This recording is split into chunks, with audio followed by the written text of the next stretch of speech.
Baiklah, Assalamualaikum warahmatullahi wabarakatuh dan selamat pagi. Okey, hari ini kita sambung tajuk baru iaitu selesaikan masalah.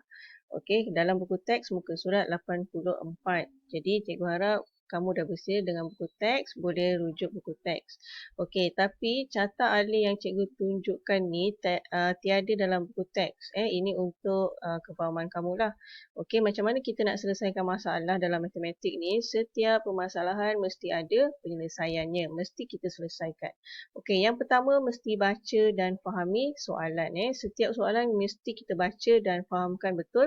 Betul. Kemudian kita kena kenal pasti kata kunci. Selalunya kata kunci tu berbentuk dalam perkataan lah. Kalau biasanya dia akan beri dalam bentuk perkataan seperti jumlah. Kalau jumlah ni mesti operasi tambah. Kemudian ada pula perkataan beza.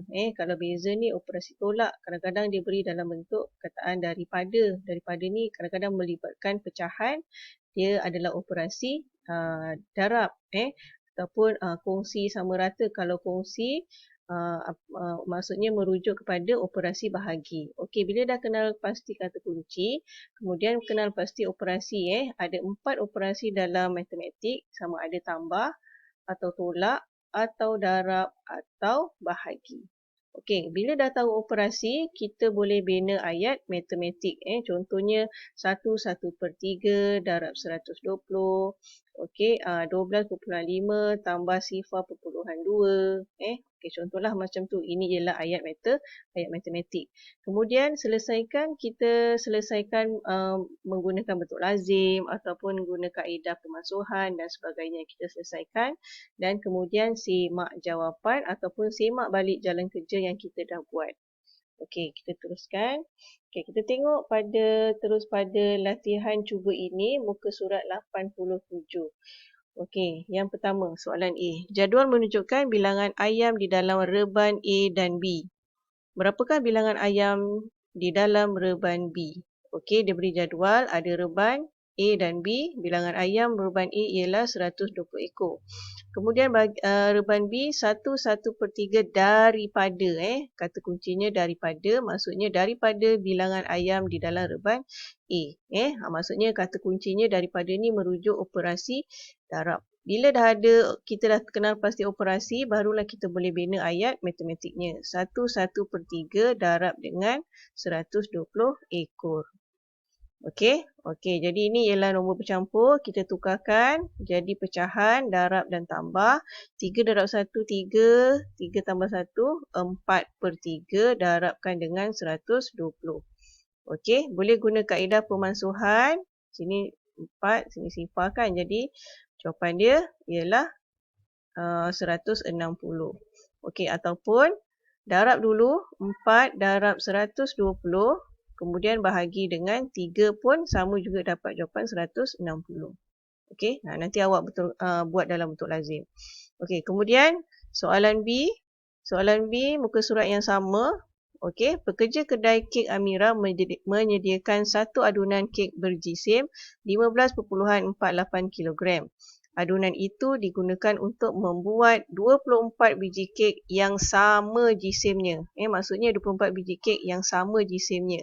Hitung jisim sebiji kek. Maksudnya tepung ni digunakan untuk membuat 24 biji kek. Jadi kalau satu kek berapa jisimnya? Hitung jisim sebiji kek. Jadi bila kata kunci di sini sama jisimnya, kek yang sama jisimnya, maksudnya ini ialah operasi bahagi. Ayat matematiknya 15.48 bahagi dengan 24. Jadi kamu boleh selesaikan nanti buat bentuk lazim sifar 24. Sini dalam ni 15.48. Nanti boleh buat sifar 24. Selesaikan. Okey, itu soalan B. Kemudian soalan C, muka surat yang sama.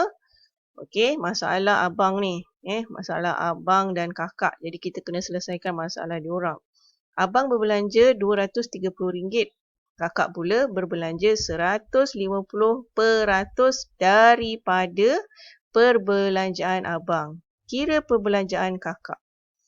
Okey, maksudnya kata kunci di sini ialah 150% daripada. Ada perkataan daripada ni merujuk operasi darab. Okey, maksudnya 150% darabkan dengan 230. Okey, tapi peratus ni kita tukar jadi per 100. Peratus ni tukar jadi peratus. Jadi 150% darabkan dengan RM230.